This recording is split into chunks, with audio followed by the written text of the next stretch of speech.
On est lundi 16 mars, c'est la première fois que j'allume la caméra. L'idée, ça va être de documenter le processus de confinement qui va sûrement avoir lieu en France d'ici très bientôt.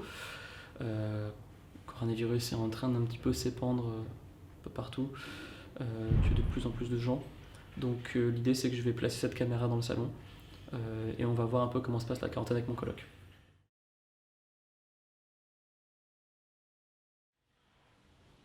Mais là aussi, de ne céder ni à la panique ni au désordre. Nous gagnerons. Mais cette période nous aura beaucoup appris. Beaucoup de certitudes, de convictions sont balayées, seront remises en cause. Et toi un peu plus près peut-être? Ouais. Ça fait vraiment, tu sais, me and the boys genre. Ouais, un petit peu. Attends, je me rends question. Bon, je vais faire un tour à l'extérieur.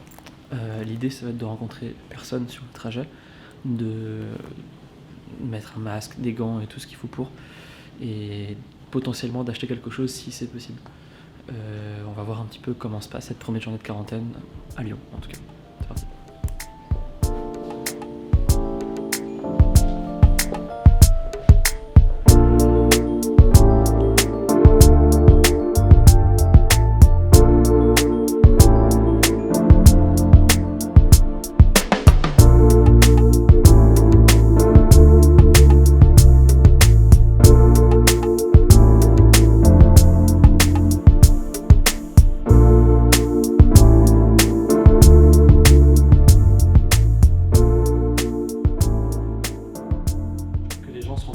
Compte en fait de l'importance du virus, contrairement à ce qu'on peut voir dans certains médias où à ce qui paraît toutes les places sont vides. Moi c'est pas du tout ce que j'ai vu en promenant. Il y a encore beaucoup de gens dans la rue, il y a très peu de gens qui se protègent. J'ai vu des enfants, j'ai vu des bébés promenés par leurs parents. Même en face de chez moi, il y avait des gens qui jouaient encore en face de l'immeuble avec tous les enfants du quartier. Enfin, en fait, on est quand même dans une situation où beaucoup de gens ne se rendent pas forcément compte du problème. J'ai vu une vidéo assez intéressante qui comparait justement l'avant et l'après Italie. Donc, beaucoup d'Italiens s'exprimaient en disant qu'en fait, ils ne se sont pas rendus compte sur un moment de l'ampleur de la pandémie et à quel point ça pouvait évoluer rapidement. Je vous invite à regarder une vidéo de Data qui va être en description de la vidéo, expliquant justement qu'en fait, les cas qui sont déclarés officiellement représentent une infime partie des cas réels. Étant donné que la plupart des gens, lorsqu'ils sont contaminés, on ne le voit pas, et bien, au final, ça se trouve, vous êtes contaminés sans le savoir. Et vos voisins sont peut-être contaminés, vos parents sont peut-être contaminés. Et en fait, les gens ne se rendent pas compte à quel point le virus est présent partout. Et ça pose problème parce que là, ça fait 2-3 jours qu'on observe une sorte d'exode massif où les gens vont partir de la ville pour retourner à la campagne, voir leurs parents, voir leurs grands-parents. Mais en fait, je crois que les gens ne se rendent pas compte que c'est surtout en ville que l'épidémie va commencer et que c'est grâce à des gens qui vont justement aller voir leurs grands-parents que l'épidémie va commencer à grossir. N'oubliez pas un autre truc aussi, c'est que là, actuellement, les hôpitaux sont déjà saturés. Bon, c'est d'ailleurs assez ironique étant donné que les hôpitaux étaient déjà saturés avant l'épidémie. Parce qu'il manque beaucoup de moyens, il manque de personnel, il manque de budget. Et ça, voilà, on le sait malheureusement, on le sait depuis longtemps, il n'y a pas grand-chose qui bouge. Mais voilà, mais du coup, dans le cadre d'une pandémie comme aujourd'hui, il faut bien se rendre compte que le système médical est oversaturé. Par exemple, mon colocataire, Mathieu, m'explique que dans différents services, notamment cancérologie, IRM, beaucoup de choses sont annulées. Il y a beaucoup de gens qui sont dans des cas de traitement pour un cancer, se voient mis en stand-by parce qu'en fait, les ressources sont soit mobilisées pour aider des personnes qui sont atteintes du virus, soit les personnes qui devaient s'occuper d'eux sont mises en quarantaine parce qu'elles sont infectées. En fait, au final, le service médical, non seulement il tourne à 2 à l'heure par rapport à ce qui est prévu, mais en plus, il est déjà saturé par le nombre de personnes qui sont déjà infectées. Donc voilà, moi je m'inquiète un peu par rapport à ça, je sais pas trop ce que ça va donner.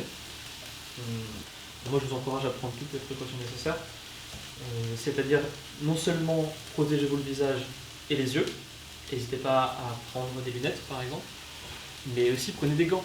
Et dès que vous arrivez à l'appartement, vous les lavez, ou si c'est des gants jetables, vous les jetez. Il faut savoir que le virus peut se coller à peu près n'importe où pendant 2, 3, 4 jours. Ça dépend des surfaces. Il y a des surfaces métalliques où le virus peut rester jusqu'à 3 jours. Sur le bois, il semblerait que je crois que c'est entre 2 et 3 jours aussi. Enfin, je connais pas les sources exactes, mais ce qu'il faut comprendre, c'est que le virus, il peut stick quelque part. Et s'il peut rester coincé quelque part, en fait, il peut rester coincé sur vos vêtements, il peut rester coincé sur votre masque, sur vos gants, sur vos chaussures. Il suffit que vous alliez à Super U avec votre veste, que vous rentrez chez vous, que vous posiez la veste sur la table, vous avez déjà commencé un processus de partage du virus. Et si vous êtes 3 à manger sur la table, en fait, il suffit de rien. Alors bien sûr que beaucoup de gens pour l'instant autour de moi trouvent que je suis assez alarmiste. Mais en fait, c'est malheureusement assez réalisable. Il vaut mieux voir ça de façon extrêmement négative et sauver des gens, parce que de toute façon on ne peut jamais être trop négatif sur ce sujet-là, plutôt que de se dire ça va, faut pas non plus exagérer, il faut quand même que je puisse vivre, et se retrouver en fin de compte à causer la mort de quelqu'un, tout simplement. Donc voilà, moi, ce que j'ai pu voir en tout cas ce matin, ça me fait un peu peur, voir autant de gens dans... En tout cas, moi, ce que j'ai pu voir ce matin, ça me fait peur. Mon coloc aussi, ça lui fait peur, enfin, on est tous les deux un petit peu étonnés de voir que les gens prennent ça plutôt à la légère.